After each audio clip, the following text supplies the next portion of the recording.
কথিত মানবতার ফেরিওয়ালা মিল্টন সমাদ্দারকে ৩ দিনের রিমান্ডে পাঠিয়েছেন আদালত। এর আগে তার বিরুদ্ধে লাশ দাফনে ব্যাপক অনিয়মের প্রমাণ পেয়েছে গোয়েন্দা পুলিশ। এরই মধ্যে তার বিরুদ্ধে বিভিন্ন থানায় ৩টি মামলা হয়েছে বলে জানিয়েছেন ডিবি প্রধান হারুনুর রশিদ। এদিকে মিল্টন সমাদ্দারকে ৭ দিনের রিমান্ড আবেদন করলে আদালত ৩ দিনের রিমান্ড মঞ্জুর করেন। বুধবার রাতে রাজধানী মিরপুর এলাকা থেকে তাকে আটক করে গোয়েন্দা পুলিশ। টিএমপি মিডিয়া সেন্টারে এক সংবাদ সম্মেলনে ডিবি প্রধান হারুনুর রশিদ জানান, মিল্টনের বিরুদ্ধে বহু অভিযোগ রয়েছে। রিমান্ডে জিজ্ঞাসাবাদে সব তথ্য বের হয়ে আসবে। মামলায় অভিযোগ করা হয়, যেসব লাশ মিল্টন দাফন করেছেন তার মৃত্যু সনদগুলো ছিল সব ভুয়া, তৈরি করেছিলেন ভুয়া সিল। এই মামলায় তার ৭ দিনের রিমান্ড আবেদন করে পুলিশ।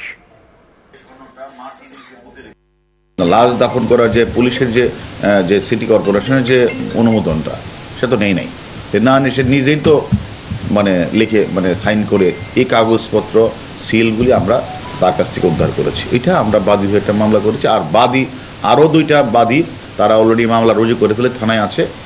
তার বিরুদ্ধে মোট 3টে মামলা। ওয়ালটন ফ্রিজ কিনে অনেকের মতো আপনিও হয়ে যেতে পারেন মিলেনিয়াল। সেরা পণ্যের সেরা অফার।